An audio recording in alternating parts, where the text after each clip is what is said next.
Good morning, friends around the world.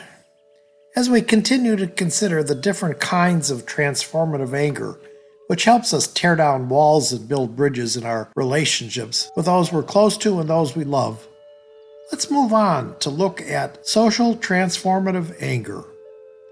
Allow me to be transparent for a moment, okay? This is a topic near and dear to me, and it's got nothing to do with living in happier and healthier relationships with those who are close to us and those we love. Or does it? Well, maybe it does. If we're able to step outside of our friends and family and acknowledge a connectedness, not only to all other human beings, but a connectedness we have to our entire planet and possibly the universe, then social transformative anger becomes an integral part of our lives. And if that is not your perspective, please listen to this meditation anyway. It may influence your worldview.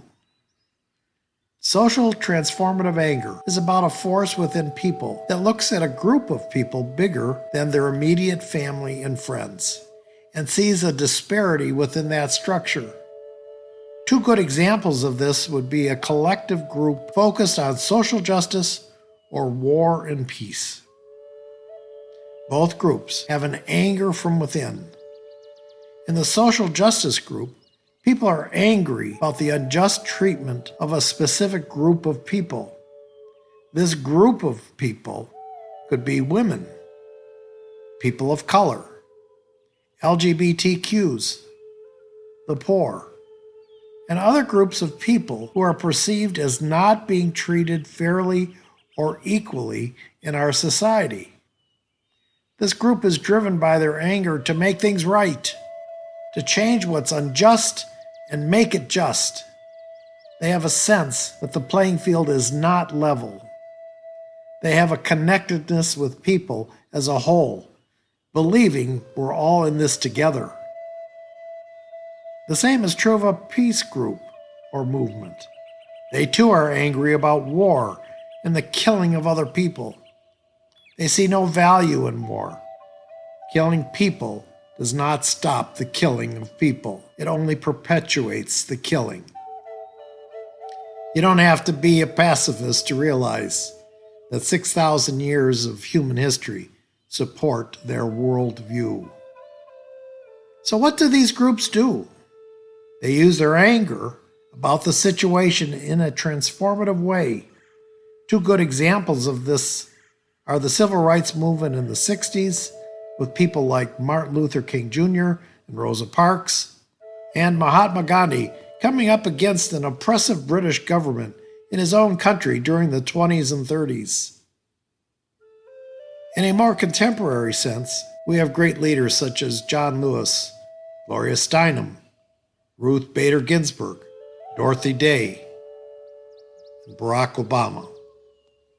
If we study history, we see that every generation has angry people making a difference in their worlds by using that power of anger in a transformative way.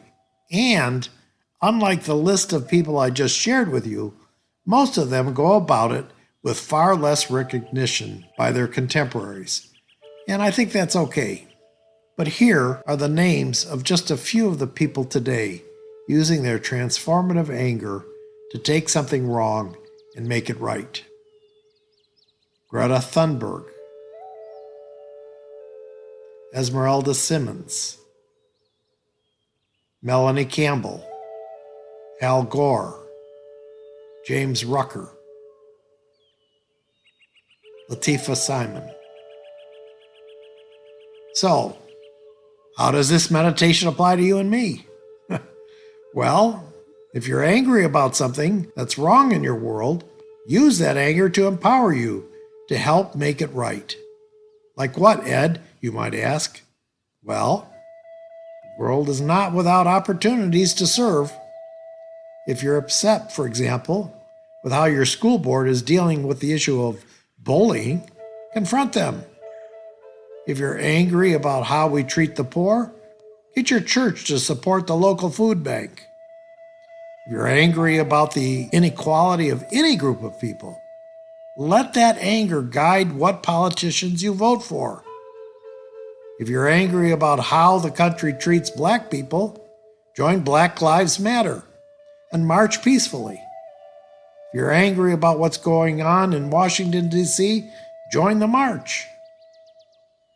There are so many good ways we can use our anger, don't you think? Let's spend the rest of the time we have together this morning and consider ways we can transform the world we live in with our own anger.